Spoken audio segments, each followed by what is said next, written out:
ಜಿಂಕೆ ಬೇಟೆಯಾಡಿ ಅಡುಗೆ ಮಾಡ್ತಾ ಇದ್ದವರಿಗೆ ಶಾಕ್ ನೀಡಿದ ಅರಣ್ಯ ಇಲಾಖೆಯ ಅಧಿಕಾರಿಗಳು.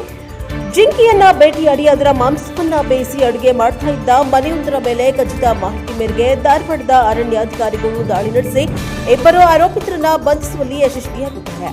ಧಾರವಾಡ ತಾಲೂಕಿನ ಲಾಳಗಟ್ಟಿ ಗ್ರಾಮದ ಮನೆಯಲ್ಲಿ ಜಿಂಕೆ ಮಾಂಸ ಬೇಯಿಸುತ್ತಿದ್ದ ಖಚಿತ ಮಾಹಿತಿ ಮೇರೆಗೆ ದಾಳಿ ಮಾಡಲಾಗಿದ್ದು, ಲಾಳಗಟ್ಟಿ ಗ್ರಾಮದ ಫಕೀರಪ್ಪ ಮಡಿವಾಳಪ್ಪ ಮ್ಯಾಗೇರಿ ಹಾಗೂ ಧಾರವಾಡದ ಹೊಸ ಯಲ್ಲಾಪುರದ ವಾಸುದೇವ ನಾಯಕ ಎಂಬುವರೇ ಬಂಧಿತ ಆರೋಪಿಗಳಾಗಿದ್ದಾರೆ. ಇನ್ನು ಜಿಂಕೆ ಬೇಟೆಯಾಡಿ ಅದರ ತಲೆ ಹಾಗೂ ಮಾಂಸವನ್ನ ಬೇಯಿಸಿ ಅಡುಗೆ ಮಾಡಲಾಗ್ತಾ ಇದೆ ಎಂಬ ಖಚಿತ ಮಾಹಿತಿ ಬಂದ ಹಿನ್ನೆಲೆಯಲ್ಲಿ ಸಹಾಯಕ ಅರಣ್ಯ ಸಂರಕ್ಷಣಾಧಿಕಾರಿ ಸ್ಮಿತಾ ನಿಂಬುರ್ಗಿ ಹಾಗೂ ಸಿಬ್ಬಂದಿ ಲಾಳಗಟ್ಟಿ ಗ್ರಾಮದ ಮನೆಯೊಂದರ ಮೇಲೆ ದಾಳಿ ನಡೆಸಿದ್ದಾರೆ.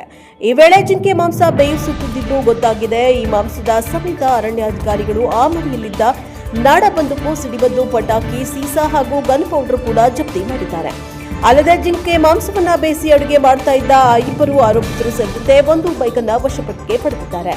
ಬ್ಯೂರೋ ರಿಪೋರ್ಟ್ ಸಂತೋಷ್ ಮೇದಾರ್, ಪ್ರಜಾಪವ ಟಿವಿ, ಧಾರವಾಡ.